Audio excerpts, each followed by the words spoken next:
Bedtime read. Let's see if we can get one we haven't had. Let's have that one. Willow. Sail. I think we've had it before, but not recently. So, willow, also known as sail.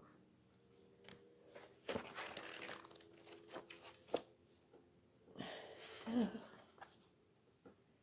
willow, salut, 55. That number may mean something to you. Salyuh, Sahlyyuh, willow, the fifth moon. The place on the hand is the tip of the little finger. So the sign of Aries, the first house.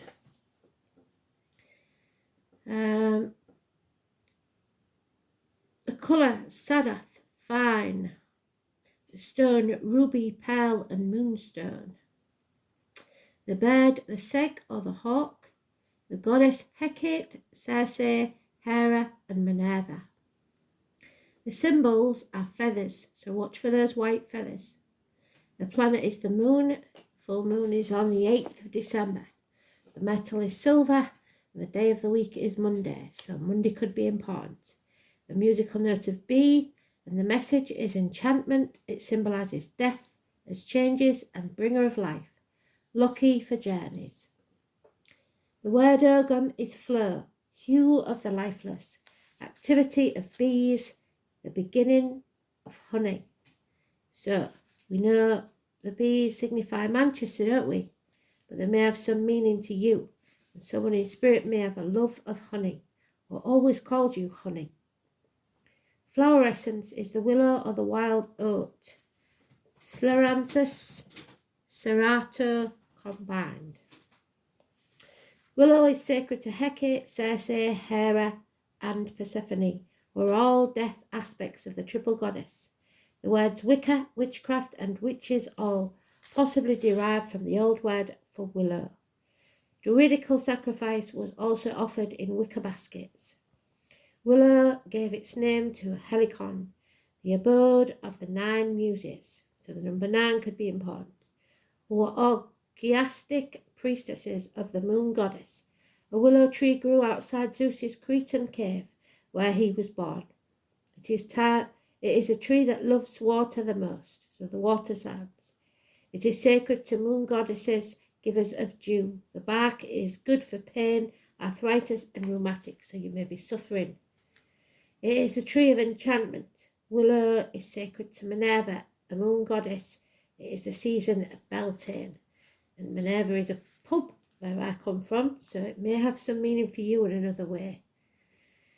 Magical properties. It's feminine, the moon water, line, burial places, and has a symbolic association with death. It is used to attract love, magical wands for moon magic, guard against evil, healing spells, brooms, besoms, traditionally bound in willow. The willow is a sign of intuition and imagination. It is for the unfolding of our powers, including psychic and intuitive. The willow is a gift of cunning, of the skillful and subtle use of mental powers to have your aims met, so watch out for mind games. You are urged to seek out the hidden forces in your life. The challenge of the willow is a tendency to ignore the unconscious niggles, hidden aspects of your personality. You may be ignorant of an important aspect of yourself and awaken to the possibility and embrace the fertile aspects of your mind. North America and Europe is the home of the large number of willow species. 2 common trees that are willows are the white willow and the crack willow.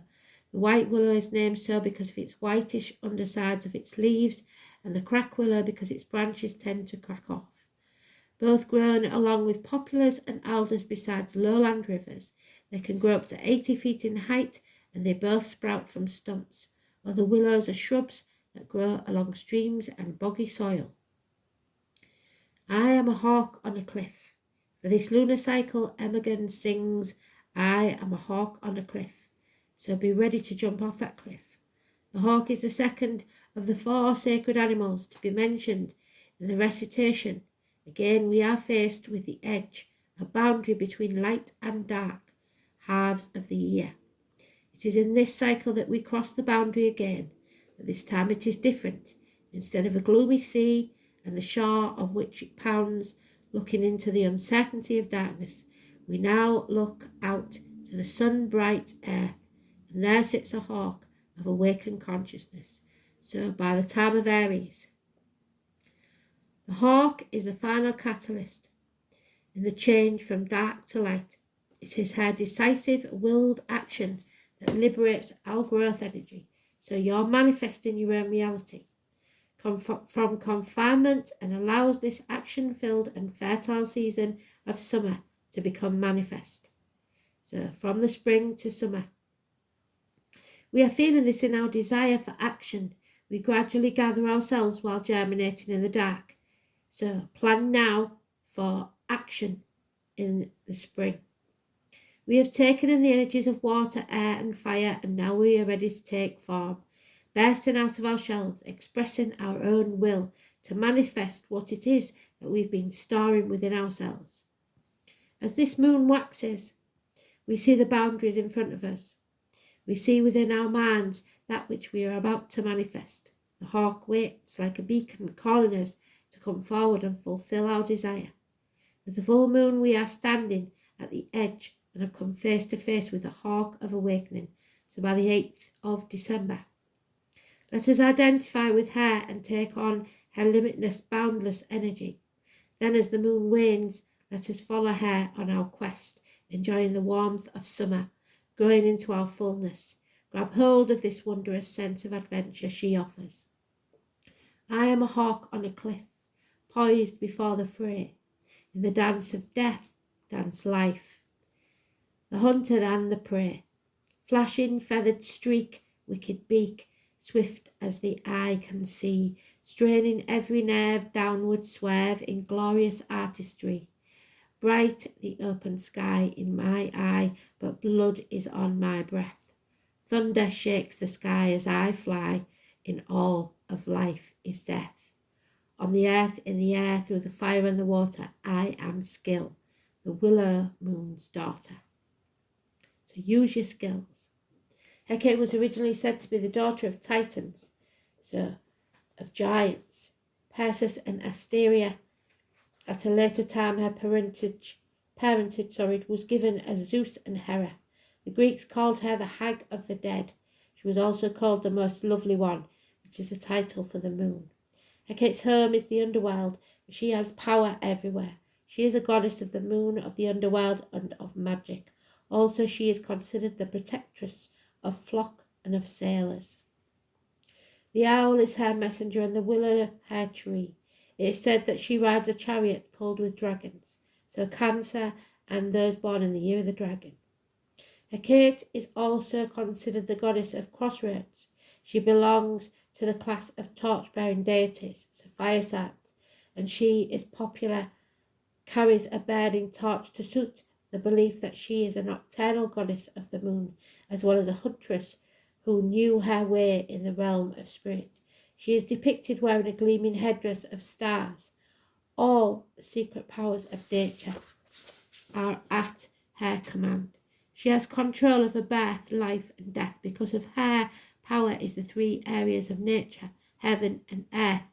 She is represented in a triple form. She is called the triple goddess. She is often depicted as 3 female figures, or as one with 3 animal heads. The horse, so the year of the horse, the dog, so the year of the dog, and the bear, which we know is Virgo, and sometimes of 3 dogs. All wild animals were sacred to her. She is considered goddess of the world of the dead, of night and darkness, and the mistress of all witchcraft and black arts. It is important to remember that before Christianity, the underworld was not the evil place it is considered today, but rather the resting place of our ancestors. During the Middle Ages, Hecate became known as the Queen of Witches. She was especially diabolized by Catholic authorities, who said the people most dangerous to the faith were precisely those whom Hecate supported, the midwives. So you may be a midwife, and you may be coming under fire. Hecate is looked upon as a goddess of fertility, whose torch is carried over fleshy sown fields to symbolize the fertilizing power of moonlight. In figurines of Hecate, she takes on the form of a pillar called Hectorian. One statue shows her with 3 heads and 6 arms, bearing 3 torches and 3 sacred emblems, a key, a rope, and a dagger. With the key to the underworld, Hecate unlocks the secrets of the occult mysteries and knowledge of afterlife. The rope symbolizes the umbilical cord of birth and rebirth and renewal, and the dagger of Athame is a symbol of ritual power. Hecate is the protectress of far-off places, roads and byways. At night, during the dark moon, Hecate can be seen walking the road with her howling dogs and torches. In Greece, statues of her stood at crossroads, where the traveller faced 3 choices. So you may face 3 choices. Food offerings called Hecate's supper were left there late at night on the eve of the full moon, so on the 7th. The person leaving the food walked away without looking back, for they were afraid to confront the goddess face to face. This was a way of honouring the threefold goddess, where one could look 3 ways at once. In stories of Hecate, she often accompanied by her dogs, by Hermes and her priestesses, Circe and Medea, who are said to, in some histories, to be Hecate's daughters.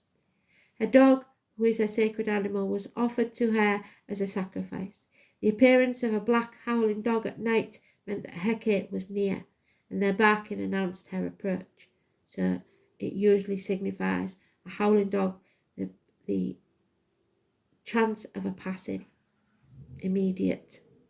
Hecate and her dogs are said to journey over the graves of the dead in search of the souls of the departed, and they carry them to refuge in the underworld.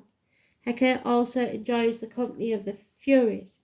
It is said that the Furies hound and punish offenders who broke the taboo of insult, disobedience, or violence to a mother. Ruby is a stone of passion. Care must be taken when using this crystal because it can bring negativity and anger to the surface. Ruby should be used with knowledge of how to gain from the experience it brings. Allow the anger or negativity to come to the surface, then let it dispel, never to trouble you again. Be purified by the experience, not overwhelmed. Ruby can also amplify positive energies. It is said to boost the positive aspects that you are already possessing.